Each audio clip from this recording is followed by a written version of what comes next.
started recording.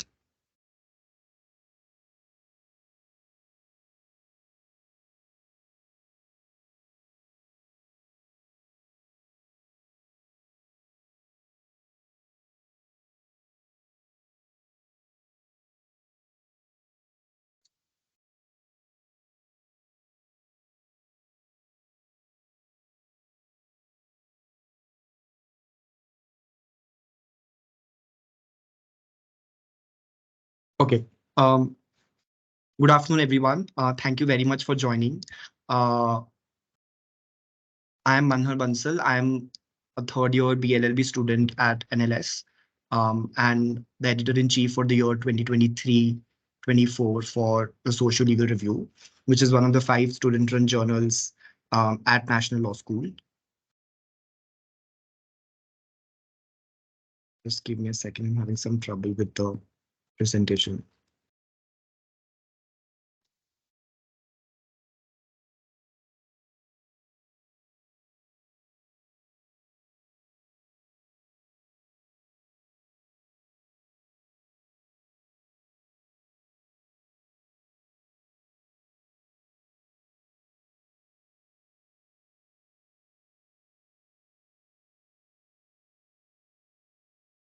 Yes, sorry for that. Um, Yes, as I was saying, thank you for joining the first annual SLR workshop. This is an effort from our end to reach out to our prospective authors, readers, um, and people who are just generally interested in social legal literature in India and around the world. And we hope that this continues every year. And we hope in the future to have speakers speak on different areas of social legal literature. The agenda for today is we'll have a short introduction by the editorial board, where I'll just speak a little bit about what SLR is, when it was founded, and our aims and scope. Then we'll have remarks by both of our speakers, Professors Saurabh Bhattacharjee and Sushmita Pati. I'll also introduce them before I end the introduction. Then we'll have a discussion on a pre-circulated paper by the speakers. A paper was circulated with everyone yesterday, and we hope to use that paper as an anchor point in order to discuss the remarks which our speakers will make. Then it will be followed by a short interactive exercise where we'll take a prompt and think about uh, how the discussions we have today can be applied to a research prompt in order to write perhaps a piece um, for SLR or for any other platform. And then finally, we will have the editorial board talk about our editorial processes and answering any questions you might have. Uh, the chat is open. However, we will take questions only after the discussion on paper is over. There is a Q&A button which you can see at the top. So we request you to please put your questions only in the Q&A button and not in the chat, as that might get distracting for the audience, for the speakers, sorry. And in case you wish to speak, when we open for questions, you can raise your hand and then we will allow you to unmute yourselves and you can ask your question. All right. So just to begin, and I'll be very quick about this. SLR is a peer-reviewed biannual journal, and we encourage interdisciplinary research at the intersection of law and social sciences.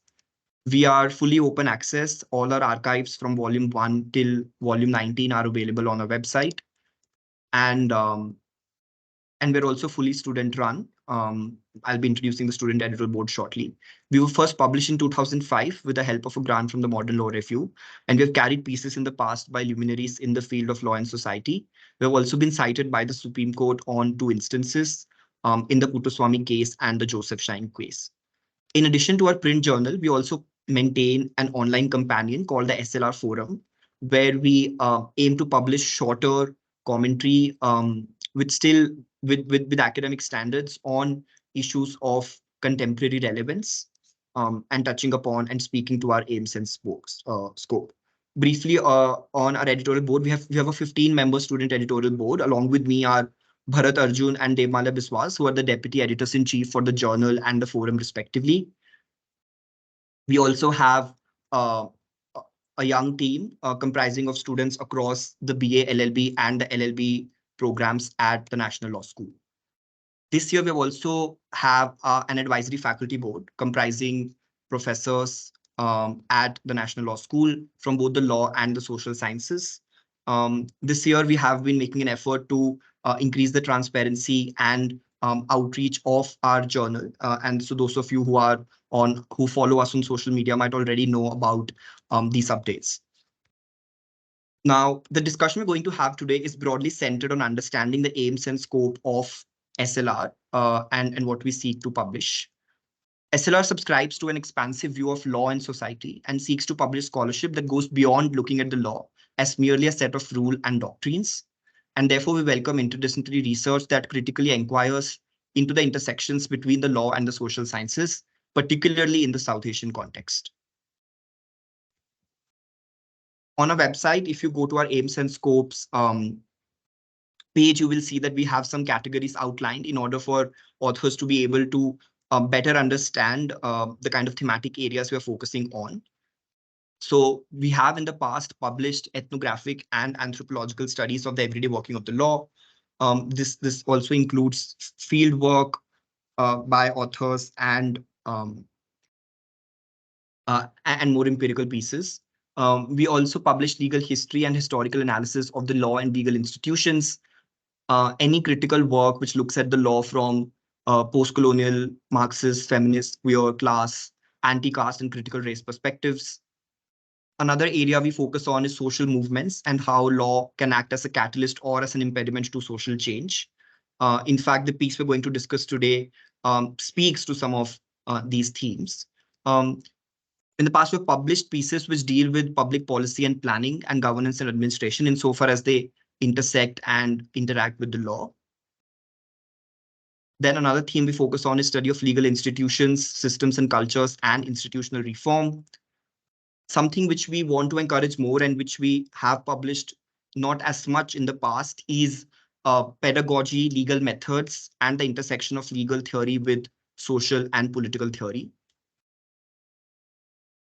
Some of our other areas of focus have been identity, migration, and citizenship studies, environmental, land, and urban studies, religion and minority studies, bioethics, medical, legal, healthcare, and disability studies, civil society, human rights, and socioeconomic welfare, criminal law, criminology, and law and justice, and the emerging field of law and the humanities, including law and literature, theater, film, media studies, and so on. Essentially, put in short, we want lawyers who are thinking about the law as beyond a set of rules and engaging the social sciences, as well as social scientists who are writing on the law to be our writers. We also published yesterday in the run-up to this workshop, the SLR reading list, which is essentially a set of general resources on socio-legal, as well as a representative set of articles we have published in the past from all our thematic categories. You can access the reading list from our website. All right. With that, I'll introduce our speakers for today. We have on the panel Professors Saurabh Bhattacharjee and Sushmita Pati. I'll do a brief introduction for those who are outside NLS. Dr. Saurabh Bhattacharjee is Associate Professor of Law at the National Law School. Professor Saurabh's academic interest includes labor law, sports law, law and impoverishment, nuclear law, and refugee law. Professor Saurabh completed his BA LLB from Nalsar, Hyderabad, his LLM from the University of Michigan Law School with the Grotius Fellowship, and his PhD from NUJS Kolkata. Professor Saurabh has previously taught at NUJS Kolkata, NLU Jodhpur, West Bengal Judicial Academy, and the Indian Institute of Social Welfare and Business Management, Kolkata. Professor Bhattacharjee's work on labor law and socio-economic rights has been widely published as peer-reviewed journal articles, book chapters, newspaper columns, and in the forms of research and policy advocacy. Dr. Sushmita Pati is Assistant Professor, Political Science, and faculty in charge of the Chair on Urban Poor and Law at NLSIU. She also serves as one of the faculty members on the advisory board of the Socio-Legal Review. Professor Sushmita is a political scientist whose interests lie in the area of urban politics, political economy, state, and democracy. She completed a BA in Political Science from Lady Shri Ram College, Delhi University, and her MA, MPhil, and PhD from the Center for Political Studies, JNU. Her first monograph, entitled Properties of Rent, Community Capital, and Politics in Globalizing Delhi, was published in 2022 with Cambridge University Press. The book studies how the vernacular form of capitalism and its various aspects shape up in opposition to both state, finance capital, and the city in contemporary urban Delhi.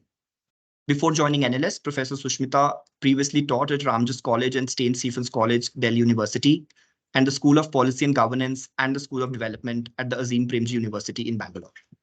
Thank you so much, Professor Sushmita and Saurabh, for agreeing to do this. I'll now hand over the floor to you. Please let me know if you can speak. I think I need to.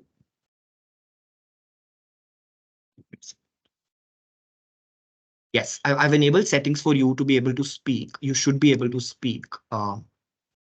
Professor Saurabh, if you want to, we can't hear you, Professor Sushmita. Yeah.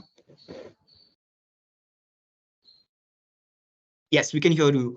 Yeah, okay. No, I was just asking Saurabh to start first. That's all. Thank you, Manhar, and thank you, Sushmita. Are you all able to hear me? Okay. First of all, I'd like to congratulate the whole editorial team of the Socio-Legal Review for organizing this workshop. And thank you for having me here. It's a great opportunity to be part of this conversation. And having contributed to this journal, having followed this work of the journal, I think it's a great platform for young scholars. And this workshop specifically for students to get a sense of what socio-legal research entails and what are the ways in which students who are looking to start working around social legal inquiry can think about. So that would be my primary focus at this juncture. I would like to share the screen. I suppose we have been allowed to share the screen, right? Yes, you should be able to. You should. Yeah, I think I can, right? Just a second.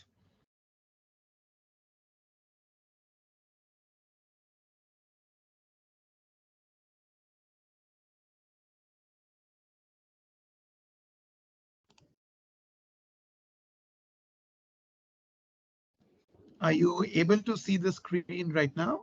Yes, we can. Or, yeah. You might Thank want you to so switch. much. Yes, we can. So one can talk about social legal research in a very broad manner. And indeed, there are some scholars who have described social legal research as a broad church with very many different movements within the field, very many different moments within the field. So what I try and do would be to encapsulate some of the key defining elements.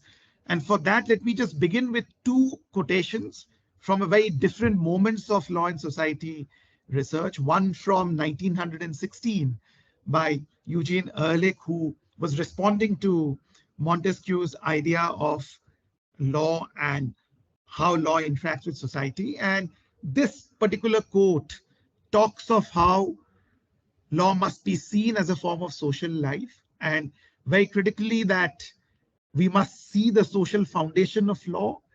And it's not just the rule of law as we find it in the codes, the textbooks, and the law tracts that define our experience and our understanding of law, but we must see the ways in which law can be viewed as a component of social life. And very importantly, that law is shaped by the society. And at the same time, law also shapes various social processes. And in many ways, this, if not began, certainly gives a sense of the early conversations around law and society research. And taking on from this piece from 1916 to a short quotation from a work from the last decade of the previous century, from the 1990s, from Roger Cottrell, who I pleased to find that has already published in Social Legal Review. His claim on why legal ideas must be interpreted sociology. He also tries to focus on what could be the critical elements of sociological approaches to research and legal research. And one of the three things that he highlights, of course, draws on from what the previous quote speaks of, that law is to be seen as an entirely social phenomenon, but also that it must be understood empirically. And such empirical analysis cannot just be anecdotal or impressionistic reference, but must be something that must be analyzed on a systematic manner. And with these two quotes, let me just go into what precisely would most scholars who would come within the fold of law and society research or social legal research would agree upon, despite their differences, despite the different ideological strains that social legal research reflects. What would be the key elements that we would believe that most scholars within this fold would agree upon? And Manhar began his discussion with reference to the aims and objectives of the social legal review, and within that, perhaps many of those were very well captured. But what I would like to emphasize on would be the idea of social legal research as a rejection of the classical analytical doctrinal approaches to law, where we see law as a completely distinct enterprise, law as something that is seen as a body of rules, law as a body of command, if you have to borrow the Austinian language of positivism, but law as a field that can be seen as a science, law as a field that can be seen as a analytically self-contained body of rules that is very distinct from other social orders, that is very distinct from other forms of social phenomenon.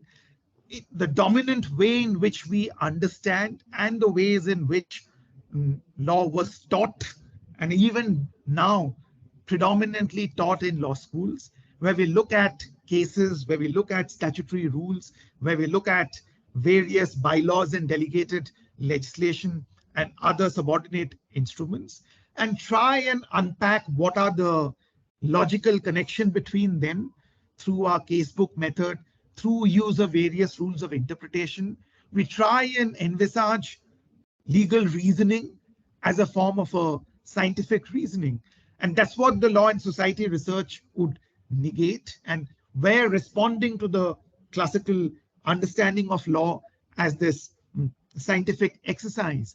And no matter which are the different strands within social legal research, almost all of them would unite on their rejection of that imagination of law as a distinct field, law as not connected with society, and focus of legal reasoning around analytical rules of case laws, of rules of application of interpretation of statutory norms into cases, the classical way in which we study many of our disciplines in classrooms, where we look at the casebook method, where we look at connection and synthesize rules from cases, and essentially apply a syllogistic reasoning, where we try and see the general rules and apply them to the specific facts of a case. The classical IRAC method, where we identify the issue, where we identify and ascertain the applicable rule, apply the rules to the facts of the case, and we arrive at a singular conclusion. That model of legal reasoning is what social legal scholars are responding to. And in responding to that, their argument has been, as that piece from Ehrlich or Roger Cottrell speaks of, that we must see the interconnectedness between law and other social institutions, that law is very much a social phenomenon. And if we understand the grounded nature of law and its inextricable connection with different social institutions, then we must also study law not as this abstract discipline, but directly connect it with interdisciplinary or multidisciplinary approaches. And within that, one element that we directly draw upon is this notion of theoretical and conceptual frames from other social sciences, whether it be economics, whether it be sociology, anthropology, political science, history, and we use methodologies from other disciplines as well. And what I'll do over the next few minutes would be to go through some of the examples from very different fields and many different jurisdictions to emphasize on ways in which legal research can be enriched and our understanding of law and its application can be enriched through going beyond the classical doctrinal approach to legal reasoning. But within this so-called multidisciplinary approaches, We also emphasize on empirical research. If we look at the classic, if some may say cliched maxim of law in action being different than law in statute books, then how do we unpack that law in its operation, law in practice? We try and do that through systematic, rigorous empirical work. And many of the classical research within the social legal field would and have historically been concerned with significant empirical work. But one other major strand that we can certainly emphasize on when we draw upon the notion of legal pluralism, to understand that there are several legal orders, there are several regulatory orders, and our preoccupation with the formal state laws might be myopic, and a significant focus of social legal inquiry has been the ways in which formal legal institutions interact and engage with other customary legal norms, informal legal norms, many non-state driven legal norms. And the last thing, as an introductory overview I would highlight on, has been this focus on law reforms, this emphasis on policy-oriented studies that can feed into existing attempts at legal reforms. And that comes from two different angles, if I may highlight them. One of discipline in which I work on, this idea of law as an instrument of development, that legal changes can shape social and political order. So if you want to think about social transformation, then perhaps we need to also think in terms of transformation in legal norms and legal institutions. And the response to that as well, that our changes in legal norms and legal institutions operate within a larger socio-political context. And therefore, we must be realistic about the capacity of legal reforms towards social and political transformation. And perhaps that's why the ways in which we prescribe policy changes, the way in which we talk about changes in legal institutions, must be conversant and alive to the social context that we are talking about. And in many ways, some might argue that some of the changes that we are mulling over at this moment in the current Indian context of changes in criminal law, changes in labor laws, some of the other regulatory changes that have been proposed in the context of elections and political systems, many of these interact with the ways in which our political economy operates, the ways in which other social institutions operate. And in that sense, any analysis of policy and legal reforms must take into account all those different social and political institutions. Having said that, perhaps some of these points get illustrated even better when we look at few examples. And one example that I'd like to refer to is a work published by an alum of National Law School and a professor right now at the School of Oriental and African Studies, Professor Mayur Suresh, who worked on the way in which terror trials operate in Delhi's courts. And anti-terror laws and statutes and cases dealing with national security and terror has provided for a very fertile body of case laws for us. And the traditional way in which the doctrinal inquiry into this would look at the Supreme Court cases, would look at the statutory definitions of terror, or provisions on confession and its admissibility, provisions on grant of bail. But what Dr. Suresh does in his work, and I'll just take you to the blurb of this, we talk of terror cases through the Supreme Court judgments, through the ways in which Supreme Court has understood the terror and national security laws. But if you look at this blurb and the project that Professor Suresh has carried out in this work, he does not look at the case laws. Rather, what he does is to excavate materials that have interacted with the judicial process. So he examines letters that the accused had written to the judges. He examines the ways in which the accused interact with the police officials, the ways in which the processes of courtroom shape the content of the trial. As law students, as law professors, we often have a sense of the process being somewhat arcane and very mundane. And yet the realities of actual courtroom experience is that some of those very technical, what might be seen as quotidian aspects of trial and processes, that itself shapes the final ways in which justice or injustice plays out in terror trials. And that's what he focuses on in his work, instead of limiting his horizon only to case laws or statutes, as most of us as black letter lawyers would do. To take another example, a much older example, is this work by Mark Galanter, one of the early work on law and caste from the legal side in India. He looks not at the ways in which caste shapes legal institutions alone. Rather, his inquiry is also to examine what is the understanding of caste that has been reflected in judicial space, in the ways in which high court pronouncements, the ways in which processes within courtrooms understand and conceive of caste. And that is been his focus on. And when I began with the reference to Ehrlich's quote, he was speaking of how law is shaped by social institutions. But equally, law is a major determinant which shapes interaction of other social spaces. And Mark Galanter's work on law and caste in modern India tries to engage with that second part of ways of legal imagination and definition of caste and the ways in which legal processes understand caste. But another example of a fairly fertile ground of socio-legal research has been the study of the legal profession itself.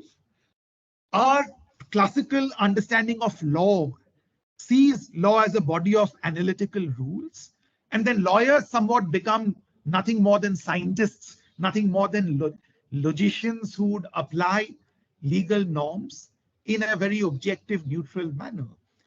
But that conception of law ignores the very many myriad ways in which different intersections of social identities and institutional structures shape legal profession. And that legal profession itself changes the content of and shapes the content of the law itself. And that's why both legal education and legal profession has been one of the major area of empirical study among law and society scholars. And this is one such early work from Mark Galanter, where he tried to look at the ways in which the structures of Indian legal profession itself has evolved, and the ways in which that evolving structure have also left its imprint on the application of various legal doctrines. And a similar vein, a much more recent work, but for me a very interesting work, and I've just taken a screenshot from SSRN. You may excuse my fairly crude method here, but nonetheless this illustrates the way in which you have two lawyers, two legal academicians, and two economists come together to examine the ways in which gender has shaped the bar. And I'll, in the next slide, show you the abstract or a part of the abstract of the paper. And what they did here was to look at one of my alma mater's alumni data set to see how graduates of University of Michigan Law School have taken and prospered in the legal profession, and the ways in which gender has shaped career choices that lawyers made.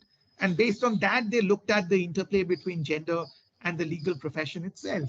And a very curious set of data that they try and excavate. And through that, they are trying to map out the impact of gender on the legal profession. In a recent work, in fact, a work that I just read yesterday while I was thinking about this workshop, is a foray into the intersection between race and labor and work law in US. And as opposed to the dominant understanding of some of the conceptions of labor law, which tries to look only through the conception of class, you have here an author look at literature around race from US and try and examine the manner in which labor regulations have reproduced racial hierarchy, and instead of protecting workers, in many ways have diffused, and if not just diffused, but impeded the attempts to work towards racial equality and racial justice. So you have a deep foray into sociological literature around race, and then look at a legal design of labor laws, and look at the private-public dichotomy, which most of us as liberal lawyers are familiar with.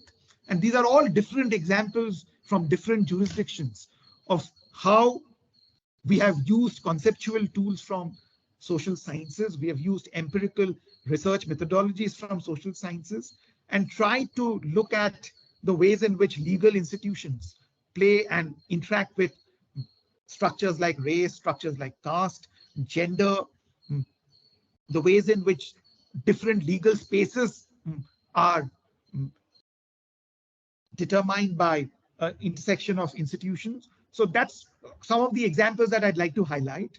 One of the other example that I'd like to focus on, because there is often this sense that social legal research is largely about intersection between fields of sociology and questions of gender, race, and public law.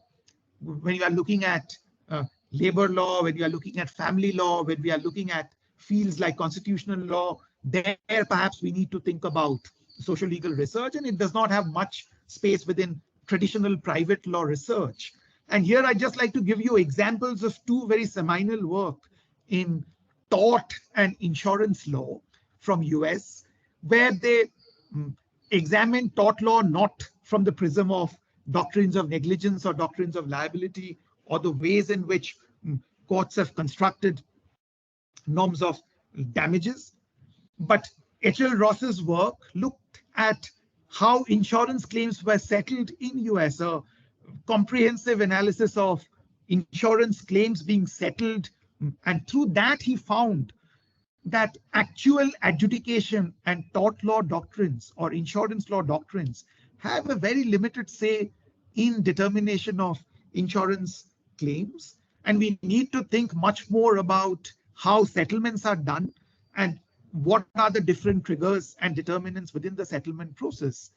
On a same vein, a much more recent work looks at how insurance companies behave. So what Erickson and Doyle did was to examine different strategies that insurance companies used in establishing whether they will insure certain forms of businesses, what would be the response to insurance claims. And what they found, and something some might say quite counterintuitive, that it was not the scale of insurance liability, it was not the quantum of loss that was the major determinant, but the certainty around the probability of loss. Can we estimate the loss? What are the uncertainty that shapes insurance? That played a much bigger role in corporate behavior, and that has had an impact on how judiciary is responding to some of the doctrinal questions in tort and insurance law, how parliament has responded in certain countries pertaining to insurance waivers. So we find examples of social legal research even in classical private law field. So if you're thinking in terms of working on contract, if you're thinking in terms of looking at property, these are very rich fields of examination of social legal research methods. And one does not need to think of social legal research as alien to commercial private law field. And that's a theme that I'd like to highlight for all law students who have assembled here, because we often underestimate the potential role that social legal inquiry methods can play in the ways in which even classical commercial law discipline works. Two other things that I would talk about as a critical example of a field that I work on. If you look at labor law as we study, we often think in terms of the statutes that we'll be looking at. We'll be looking at the labor codes that the government has now introduced. But can we understand those labor codes at all? Can we understand the history of these labor legislations at this moment without understanding what were the historical antecedents of some of the social security legislations that India has at this moment. When as labor lawyers, we agonize over this process of dichotomy between formal sector and informal sector. Can we at all make sense of it without looking at some of the broad literature that exists on the history of social security laws, the ways in which sociologists have looked at the sociology of labor and the ways in which informalization has played out? And we see these three pieces of work from the last decade, which have dramatically enriched our understanding of informalization as a process in. So if you look at the second piece, it looks at Indian garment industry and how factory laws that we study in our classroom have given an impetus to the process of informalization within the garment industry. If you look at the third piece, that goes back to the history of labor in the southern parts of India and how the politics of South India, which had a very distinct anti-caste strain with the rise of the Justice Party and the Dravida movement, how that played a role in some of the specific legislation that Tamil Nadu and Kerala and few others have. So we need to be able to have a comprehensive sense of labor law only when we are able to also unpack these different trajectories and influences that have shaped labor. And in that sense, many of these are illustrations of what a role sociology and socio-legal research in a broader sense play. And at the same time, and I'd like to end on this note, would be the fear that many students and scholars, and I can certainly talk about myself, as lawyers who are trained in black letter tradition, we often feel a sense of disempowerment when we talk about social legal research and the limits of law as an autonomous institution.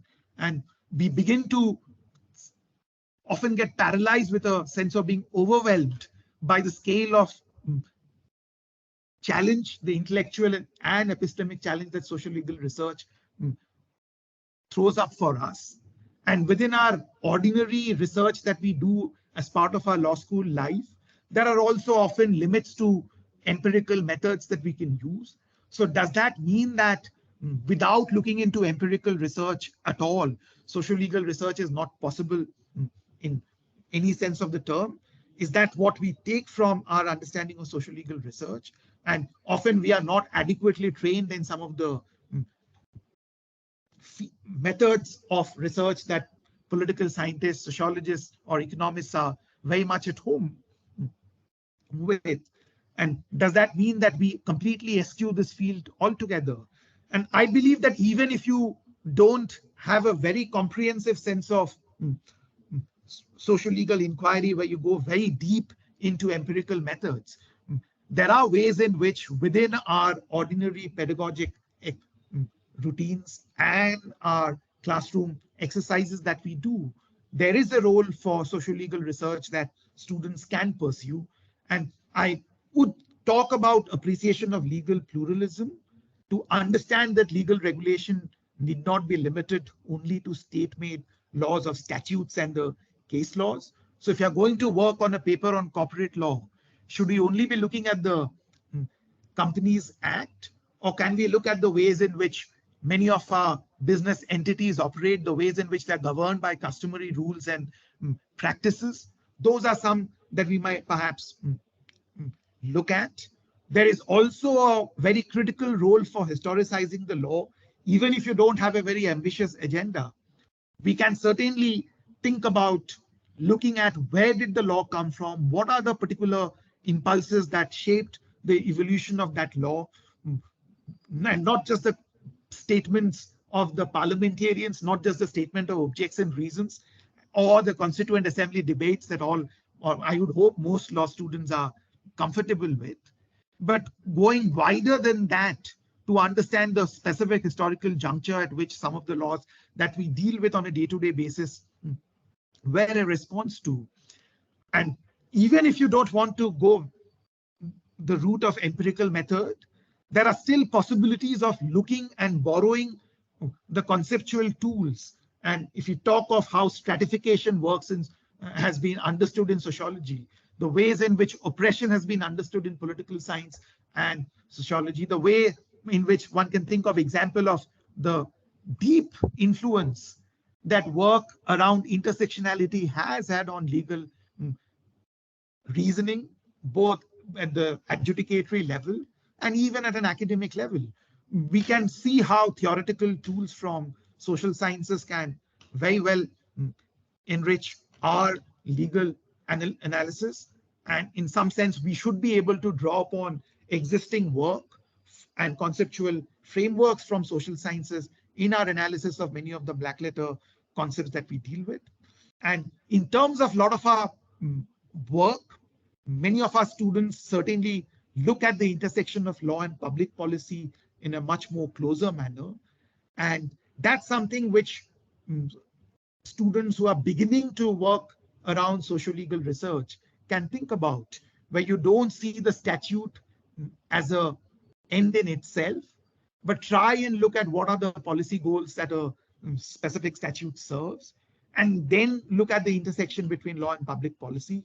Some of these are in 2024 not alien to law students at all, at a time at which Ehrlich was writing, at a time at which Cottrell and others critiqued the traditional doctrinal understanding of law. Some of these might have been seen as very novel, but I can say with certain degree of confidence that law students and legal scholars in 2024 are much more at home with some of these methods. But the challenge is to widen our gaze and not just look at social legal research only as empirical work. Of course, empirical research is a critical underpinning of social legal inquiry. But even if empirical research may not be possible within the constraints of what law students are doing as part of their early interventions into incorporating social legal perspectives in legal writing and research, there are other more modest agenda that a student or a beginner into social legal research can try and incorporate. So I think I've already taken quite a bit of time. So with this, I'll close my introductory remarks and hand over the floor, so to speak, to Sushmita. Thank you. Thank you, Professor. We'll take questions after Professor Sushmita has also spoken. Professor Sushmita. Manan, how much time do I have? It's okay. You can take about 10 to 15 minutes. We'll ration out time in the exercises. Perhaps we won't do the criminal laws prompt. We'll only do the paper discussion. That's okay. I think Saurabh has mostly covered the broad points in quite great detail. So I don't. Then what I'll do is I'll keep these comments short, where I'll sort of. So Saurabh has made my work a lot more easier. So what I'll do is I'll emphasize some of these points that Saurabh has already made, but in a different language, right? And maybe you'll see some of that. The same arguments being articulated differently. Maybe you will see what I'm trying to say. So, okay. So as in, first, I think thank you for having me here. I think it's great job that you're doing, and looking forward to more and more interesting writings coming to SLR. So yeah, I think the question that with social legal research or any kind of interdisciplinary research that's come up in the recent times is also because in the last 150 years of academia shaping up, I think we've increasingly become more and more specialized, right? So earlier you would have philosophers who were mathematicians who were physicists, and all kinds of physicists who were literature students, and all kinds of, as an interdisciplinarity was the norm, right? But over a period of time, what's happened is that we've increasingly been siloed into very specific disciplines with very specific methods, with very specific ways of understanding the world, right?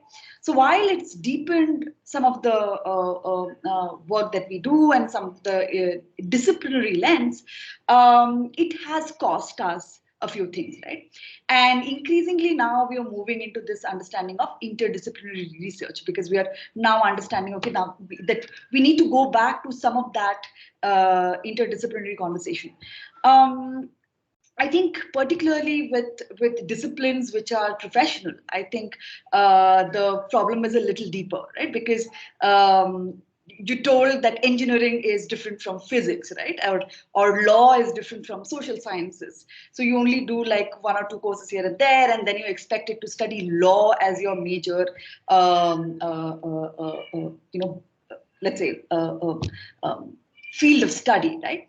But as in, come to think of it, law is nothing but it's an extension of the social, political, and even economic question that we're looking at. It's only one aspect, an important aspect, but nevertheless an aspect of all these different conflicts and conversations that are already happening within the world of social, the political, and the economic, right?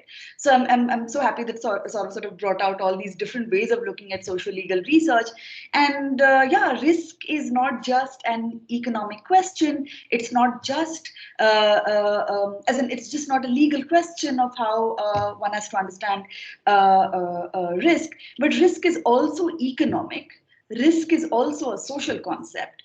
The way you and I perceive risk in our social worlds, in our even in our decisions to invest, right, where how much risk appetite, quote unquote, we have, these are not just economic decisions, these are also social and political decisions as well. So the risk, insurance, all of these are also in a way intertwined with each other. So when we're saying socio-legal, what we do not mean is a bibliography which has 50-50 split between law and social science readings, right? What we mean is something much deeper, right? Is the study of social sciences, is sociology or sociological interventions or historical questions, is it changing the perspective of the way in which you're studying law? Is history enabling you to ask a different question to law? Is political theory pushing you to think about law differently? And I think that's what is at stake when you're talking about social legal research. That's what is that's what at the core of it, that's what we all want to address, right? What changes about law? What shifts about these assumptions of law when we are looking at when we introduce all these different kinds of interdisciplinarity? And similarly, right, for a sociologist, it will be also about, okay, what does law throw out, right, to a sociologist, which otherwise we wouldn't have sort of looked at. So, so yeah, I think, so here I'll talk about, so I was talking about how there is an issue with more and more siloed kind of education that we're receiving and also increasingly a part of. I think it leads to two kinds of misconceptions. One misconception is that, and I'm specifically talking about law, one misconception that there is that law is about order and the social is about the messiness. So the job of law, the task that of law is to bring in order, right? Is to bring in coherence to this messy world of all kinds of things happening, right? Take trade, right? There are all kinds of people doing all kinds of hawala transaction and illegal black money chains and all of that. And the act that the job of law is to sort of order all of this, right? To sort of phase out black money, etc., etc. So that's what. So I think this assumption that law creates order is, I think it's a problematic one, and I think this is what sometimes students also come up with. As in, these are the assumptions that I constantly feel that some of the students, even at NLS, sort of have, which is that the job of law is to create this order. Which is why sometimes when I'm reading PhDs at NLS, or even sometimes term papers and projects that you all write, the problem that you have, and which is an interesting one, and I see where that's coming from, is that the law is inconsistent, right? So that's one of commonly across PhD thesis, master's thesis, even undergrad research, I see that this is one problem that all of you identify, is that the law is inconsistent or something. Now, as a social scientist, I would ask, why is that a problem, right? In a country that's heterogeneous, in a country that's so diverse, law better be, inconsistent. Law should not be, it should not be this like one law which is to be implemented. So like exactly the issues that Saurabh was raising with black letter law. Black letter law has increasingly been sort of become the villain in many ways, but black letter law continues to inform the ways in which we think. It continues to inform the ways in which we think of what is a problem really, right? And again, and this also another thing that we notice as social scientists at a law school is that, and this is one of our historian friends sort of brought to notice, is that there is a very common parlance that the students use, that there are law subjects and then there are BA subjects, right? As if law is not a BA subject, and BA of course is not law, right? And these are two. So, and I understand that there's a question of convenience and ways of students how they refer things to each other, but there is also an underlying assumption in this as to how law is understood and how BA is understood, right? And when history, political science, economics, we're closely knit, and law is standing separate from all of this. So this is one, I think, misconception that I think Saurabh is also going that direction, and I would also urge you to think in the similar direction, that law is not necessarily a project of creating order in the messiness that's happening in the social, economic, and political world. One has to look at, it's not a hierarchical relationship, it's a relationship where these worlds interact and create very different kinds of affects, very different kinds of ends, very different kinds of new problems, in fact. Yeah, it's not always order that creates solutions. So I think that's something, this interface is something that we have to be cognizant of. The second thing is, wow,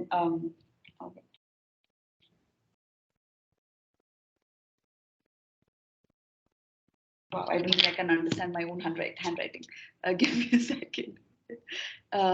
Yeah, so also the second thing that I wanted to note is that when you study law, you also have to understand that law explains a very, especially in a country like India, it explains a very limited part of the world, right? A lot of what's going on in the country or otherwise is actually beyond law, right? So there's an example that I often give in class. You're studying law within the confines of this very neatly organized campus, but the moment you step out, you get to the juice shop, you get to the coffee shop. These are not necessarily part of a very legalized order. These are all probably part of very informalized kind of arrangements, right? So then you go a little bit into Nagar Bhavi, you will see all kinds of settlements and houses where the regime of law does not quite map onto very, very neatly, right? So then if law does not explain so much of the world, then the question really is then that what is this interaction between the legal and the illegal in all kinds of ways, right? Whether it's trade, whether it's administrative law, whether it's problems of corruption, right? Why does corruption really exist? So then all of these become then questions of that you have to take seriously as law students, where simply an inward-looking understanding of law does not quite help. So what I'm trying to sort of urge, and I'm rephrasing Saurabh in many, many ways, is that instead of putting yourself at the center of the subject, which is law, that you study, try placing yourself at the periphery of the subject. I'm not saying that you step out of it, you stand at the periphery. So you look into the discipline of law, but you also are looking outside, right? So in a way, and that sort of and I'm not sure how I can give you tips how to do that. But just being aware that this is only one lens, this is only one understanding of the world, but there's a lot more that lies outside.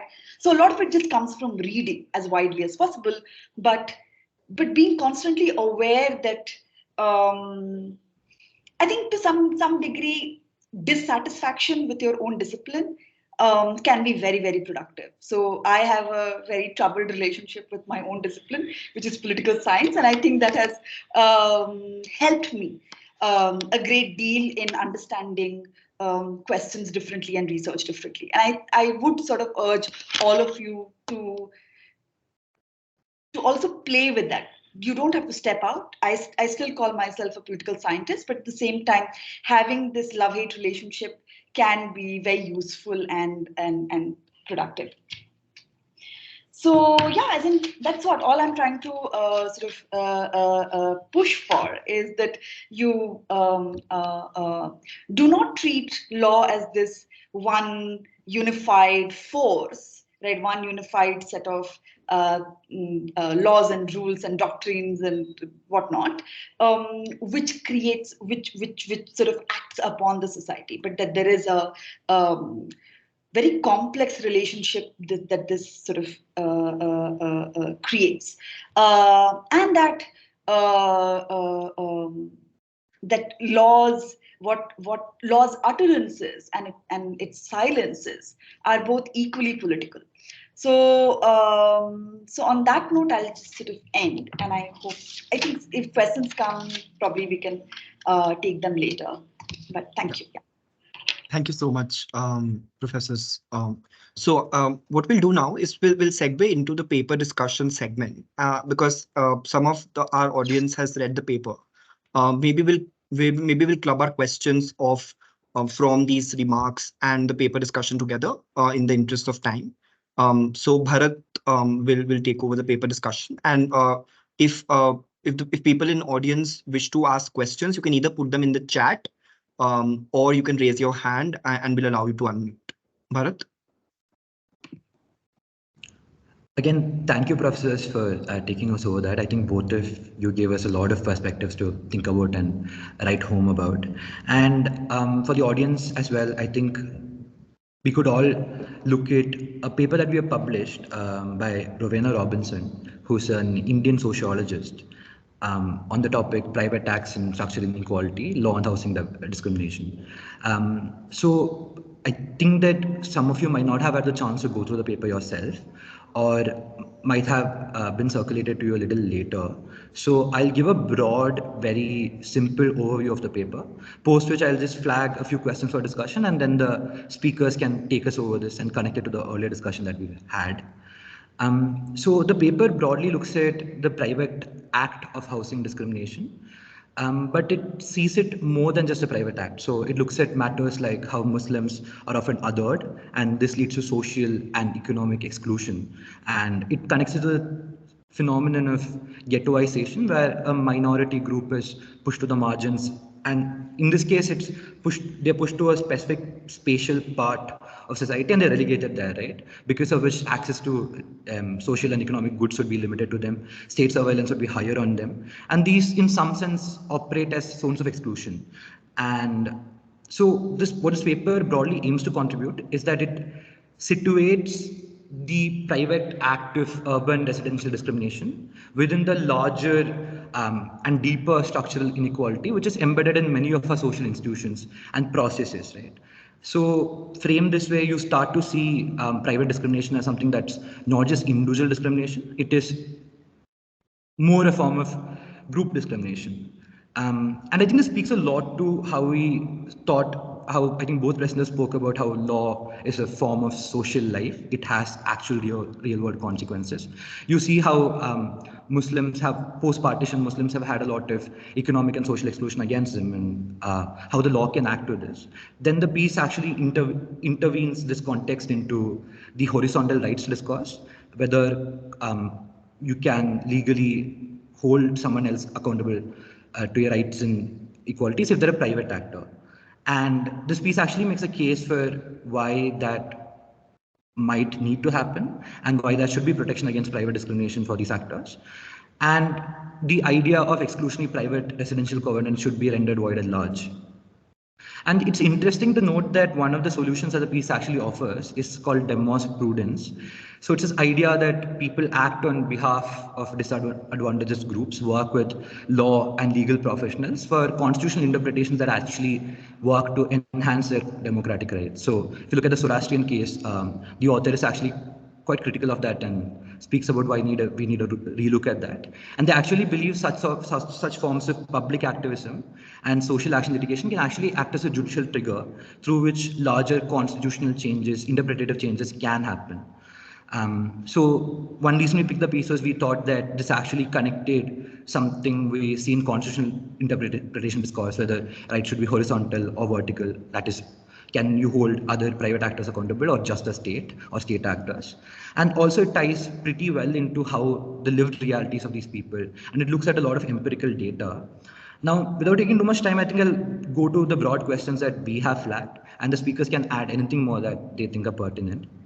So I think Professor Saurabh spoke to us about this idea of having research in a systematic manner, and then how you look into social context through a variety of methods. And Professor Sushmita also directed our attention to the inherent messiness that often social research might have had, and the idea that law is more about order. So in the context of this piece, as well as generally, one broad question I'd like to ask the speakers is, how do you think about methods, and how do you think of it as different from doctrinal research? Because in doctrinal research, you identify an interpretative issue and you argue through evidence why your interpretation might be right? And here, when you tie in social context, what kind of difference in methods do we see in the context of this piece? How does it aid us? So that's the first question that we had to ask.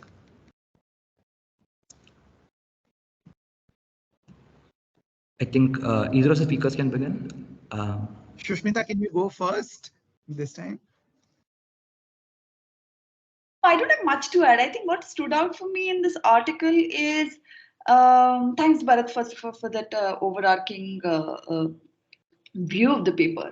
I think what's interesting here is she's moving away from the question of jurisprudence, right? So had this been say a purely legal paper, then probably it would still have remained a question of jurisprudence, right? What can jurisprudence do better, or what kind of interpretations can be introduced? But here, as a sociologist, she's probably not convinced by the applicability of jurisprudence alone, and therefore she's borrowing some other term which is called demosprudence, where she's embedding the question of jurisprudence within a larger discourse of socio-political rights, in the larger discourse of socio-political movements, and then making a case for housing rights, equality, and so on and so forth.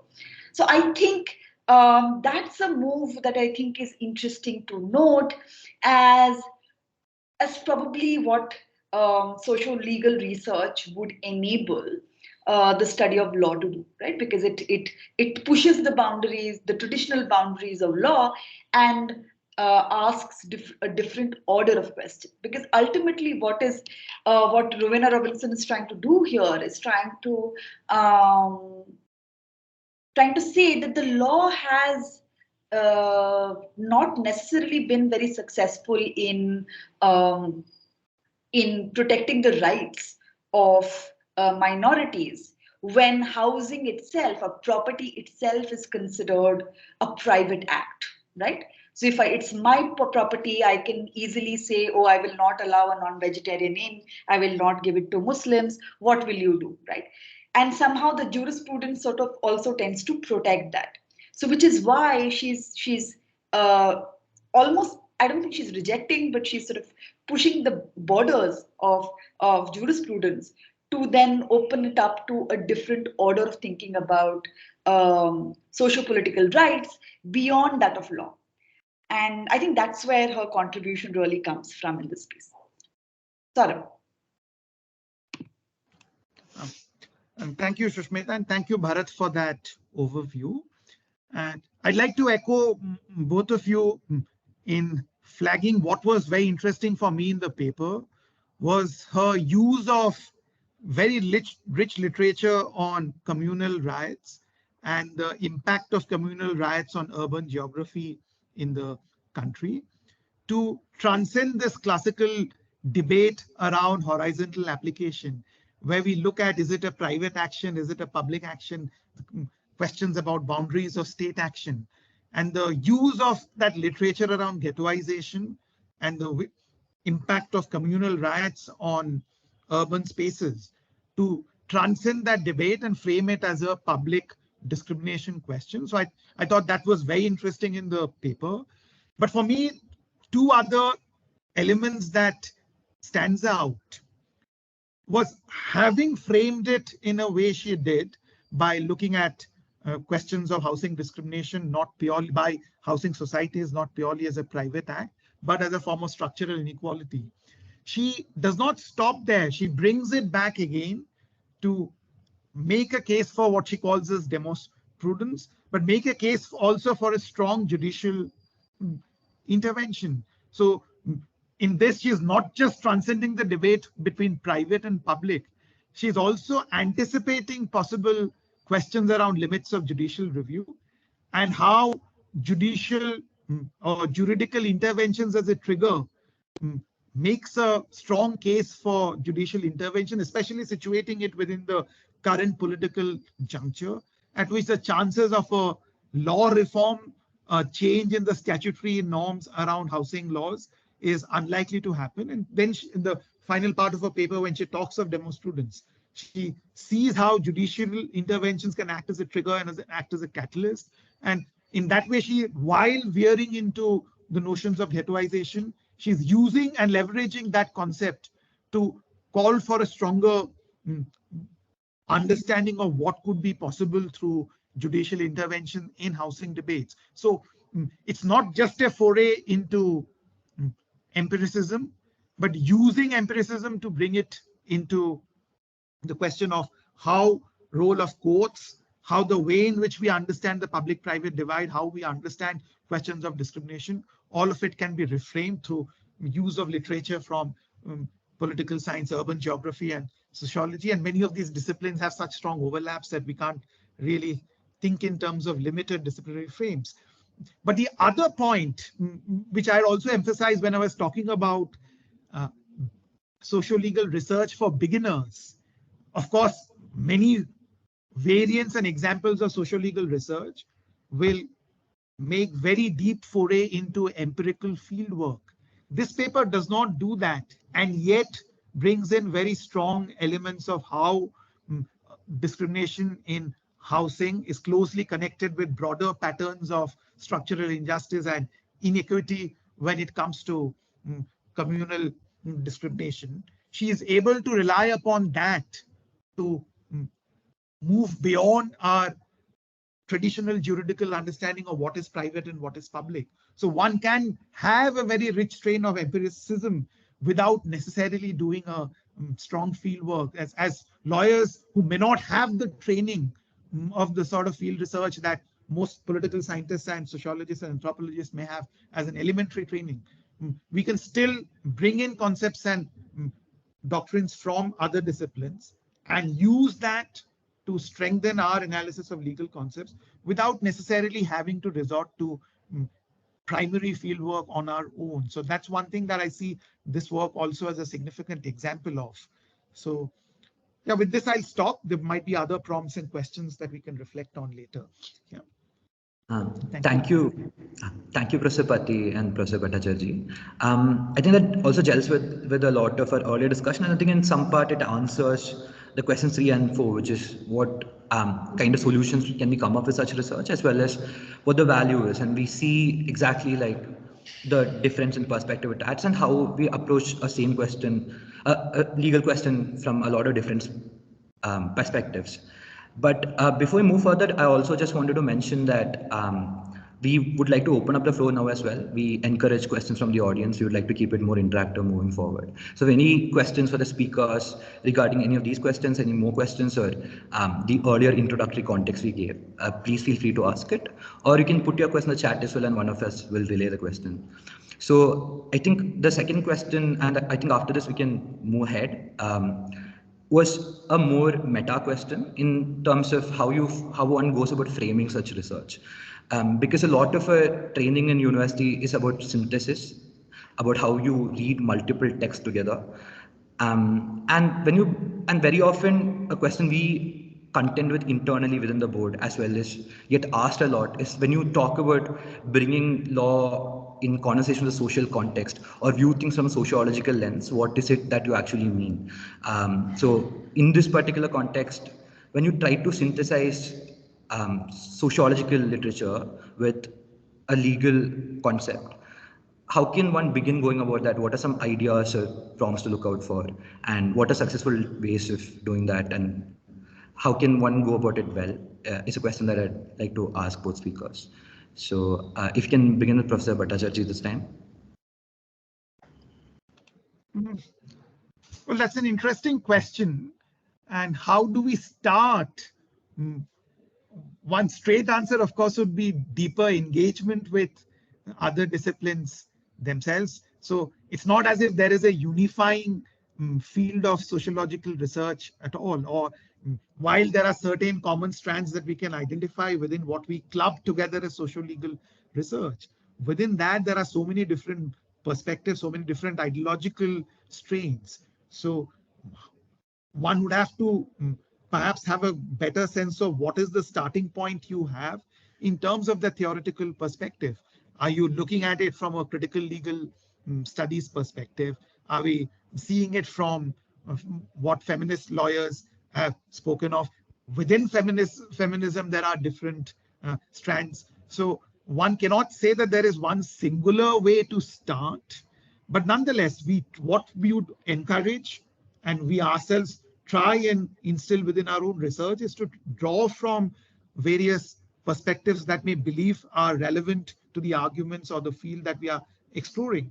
And in that, we must have a deeper engagement with concepts from the discipline itself. So you'll have to talk and engage with literature that is emerging from other disciplines. We may have to think about what are the different debates that are taking place within Marxist legal tradition or neo-Marxist legal traditions. What are the sort of debates we are having around feminism itself? If you look at, to take the law and development or law, poverty and development course itself, right? We drew heavily upon Amartya Sen and Mata Nussbaum's work around capabilities approach to see how capabilities approach has informed our understanding of poverty and deprivation, also informed our understanding of rights and rights-based approaches to poverty and development. But that's only one of the many ways in which perhaps one can draw upon existing work in political philosophy and enrich our framing of specific legal questions. But within capabilities approach, then we might have to engage much deeper with what are the possible critique of Amartya Sen's work, what have been the sort of responses that have come in, who were the scholars that Sen was responding to when he critiques utilitarian-based models, when he talks about critique of Rawls's resources-based approaches. So some engagement with social sciences would be a good starting point. And in many ways, the whole law school curriculum at this moment, when we have social sciences integrated with our curriculum, is a reflection of that worldview of how legal research is inextricably intertwined with social sciences.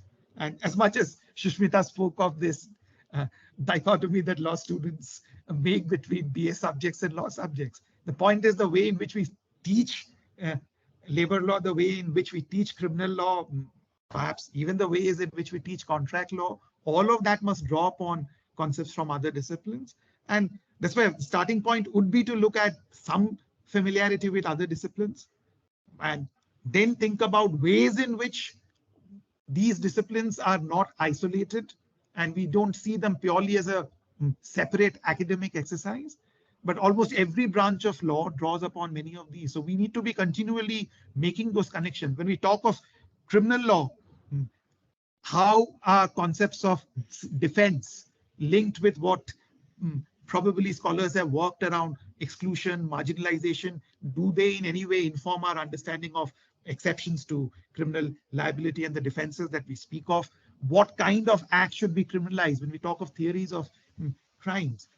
We can certainly draw upon research that has been done in other fields. But yeah, my two-bit sense on this would be to first have in-depth, if not in-depth, certainly elementary understanding of concepts from other fields, but also this perspective framing that we must study various disciplines within law, not as isolated silos, but rather integrally connected with all that we are discussing within political philosophy, within economics, within sociology, anthropology, or some sociology and other disciplines that we have looked at.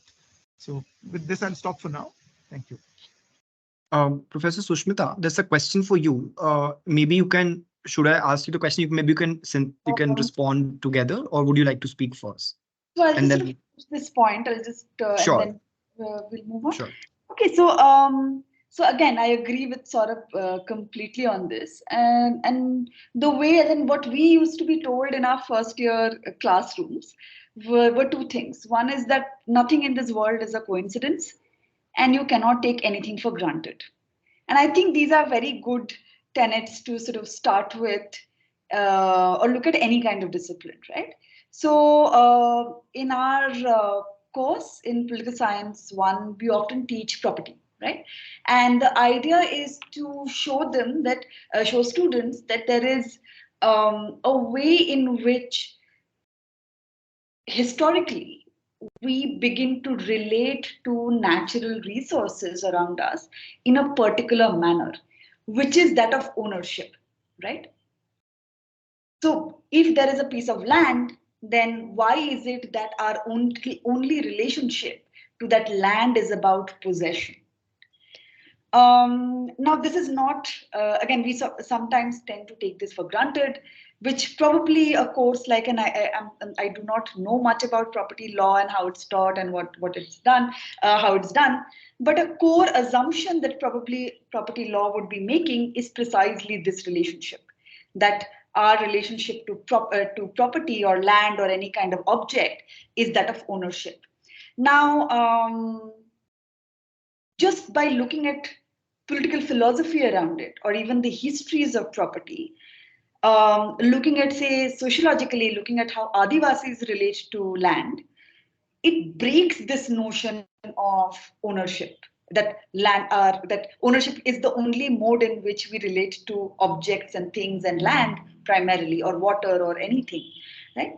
So, and that's what social, as in this perspective, what I was trying to argue about before as well, that it has to change certain assumptions of the way in which you're looking at, and that's when it's helpful. That's when your research or your worldview, let alone your writing, your worldview, your way of looking at the world becomes interdisciplinary, that you begin to challenge some of the assumptions that one discipline has to offer. What's there in the chat box? What's the question? So the question for you is in the Q&A section. I'll just read it out. So the question is, you mentioned that law is inconsistent and that we need to be okay with it and accept it. So the question is it because society is inconsistent and law is merely responding to it, and therefore law is inconsistent? And the related question is, does this inconsistency not lead to incoherence in understanding the relation? Thanks, Shyam, for that question. What I was trying to argue that it's not what I'm trying to say, that whether, irrespective of which this is, right, and it could be either way. There could be a third way of looking at this relationship. The only thing I'm saying is that inconsistency in itself is not a problem.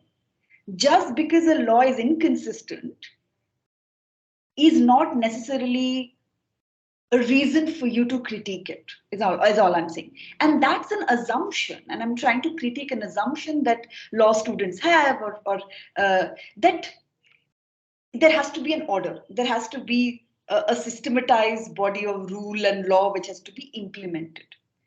And I'm trying to say why, right? Or is that necessarily a bad thing, right? That it's inconsistent. Or if it's inconsistent, the good question to ask is why is it inconsistent, rather than stop at the point that it's inconsistent and therefore it is bad, right?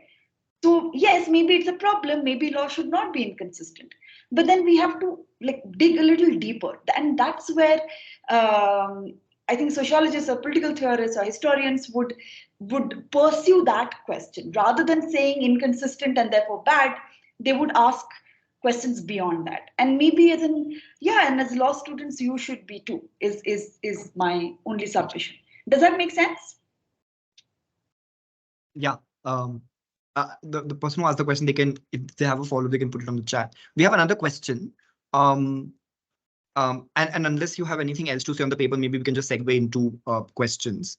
So this question is that one of the problems we often face is how do we apply theoretical and methodological frameworks to problems? Because that sometimes involves taking things out of context, extending existing literature. So how do we go about doing that? And I think this question is important because there's also this critique of applying theory and not seeing theory emerge from your data set and your research. So how does one go about navigating that of using, let's say, social science or political science kind of theoretical framework and applying it as is to the law? Saurabh, would you like to take this? And yeah, let me start with three different observations. One would be, when you say problem, are we talking in terms of a real life regulatory problem that we speak of, or are we talking of the classical hypothetical problems that law students deal with in all their legal training? And if it's the latter, my response, of course, would be that probably we need to transcend beyond our understanding of law only through application of rules to specific hypothetical problems, and this imagination that we have that every problem yields to one singular or one set of singular answers, because that's what application of rules will necessarily lead to through consistent principles of logical reasoning. If you have got different answers, then surely you have got something wrong in your application of legal reasoning. And that model itself needs to be questioned. The point which Sushmita was making in a immediately previous response, that often inconsistencies have different historical social explanations. And in that sense, consistency should not be always seen as a virtue in the way in which classical framing of law as an analytically self-contained world seems to suggest. But if it's about the broader level at how, if you're confronted with a question of, let's say, regulation of e-sports, how do we then apply theory to that specific policy problem that we are confronted with? And even there, my argument would be that often theory enables us to identify the frame through which we can look at the problem. And this Rowena Robinson piece, in fact, is a great example of that. What traditionally we would understand as a question of horizontal application and a question of public-private divide is framed as a purely structural question by seeing issue of autonomy, what is seen as an autonomy of a housing cooperative society, as deeply embedded in wider questions of structural discrimination that a specific community faces. And in that, theory does not allow us, or will not always lead to a singular set of answers around which every single person will congeal together. But yes, it will give us potential frames through which we can understand the problem, and that itself leads to what kind of policy prescriptions may be spoken of. And I will again come back to Amartya Sen's work, because while talking of capabilities approach, he takes a slightly defensive line at one of his work to say that I'm not giving any policy prescription that follows from capabilities approach. But again, in a latter half of the same book, he also says that if you do adopt capabilities approach, certain policies may become more persuasive than others. So often theoretical approaches might give us the appropriate frame. Of course, there's going to be significant debate and discomfort because there are different theoretical perspectives. And depending upon which perspective we choose, our frames may be very different.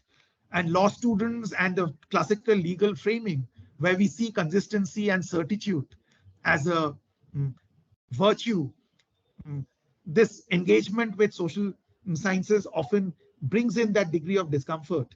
But I think we need to be able to understand that there are different ways in which legal problems and regulatory problems can be understood. There is indeterminacy that is inherent in legal reasoning and in legal reforms. So we should be able to live with some bit of debate and inconsistency between different theoretical perspectives. But what these theoretical perspectives do is to shed light on a problem which pure limited analysis of statutes and rules and case laws might not give us, and allows us to reframe the problem in a much more comprehensive manner, perhaps. Shall we take questions alternatively? I think that will be better in the interest of time. Sure. There's a question on the paper. This is by Suresh, who asks that how does the demosprudence argument work in practice if it is suggested as a legal solution to the much larger problem of ghettoization? And the larger question is that legal solutions often have limited impact when the problem is more structural and requires dismantling multiple structures of power. So then how do you even go about proposing legal solutions to what might be societal and political problems? I'll take this, and I think what this is exactly her response is towards. So Robinson is precisely trying to challenge that very purely legalistic response to very political questions. So that is why she's moving away from jurisprudence as a response to demosprudence. And demos means what? Public, right? So she is in fact saying that there is a need to embed this demand for housing justice, this demand that minorities should not be discriminated against on the basis of the fact that this building belongs to someone, is a private property of someone, and therefore that person's rules would sort of override constitutional values as well, right? So that's a fundamental challenge. And she's saying that unless there is a popular kind of a social justice conversation, unless there is this demand, this jurisprudence demand is sort of put within the larger socio-political context, right, where it becomes a part of social movements.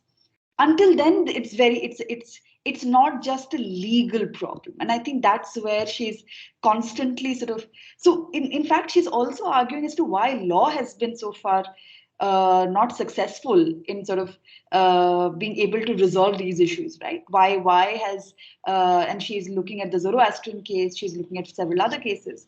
Why have they been able to uphold this notion of private property as, say, the most inviolable form of property, right? Where constitutional values also do not apply. So I think that's where so I think she is doing that. She's doing precisely the kind of question that you are asking. Thank you, Professor Pati. I think the next question is for Professor Saurabh by Madhusudan. So I'll just reframe the question a bit because it's long. I think if I understand correctly, the question is, when we speak about legal pluralism in socio-legal research, do we risk romanticizing non-state-centric theory as egalitarian and always responsive to local needs, and in some sense ignore other complex dynamics of power, inequality, justice?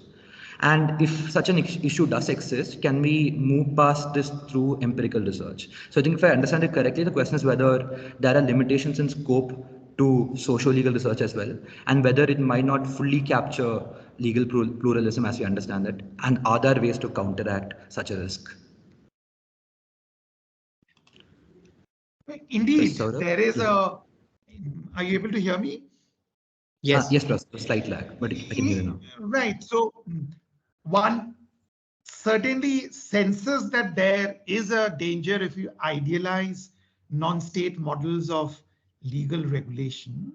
But at the same time, I don't think social legal research and call for appreciation of the ways in which there are different systems of order and different systems of regulation and sources of power does not necessarily imply that all of these orders are egalitarian.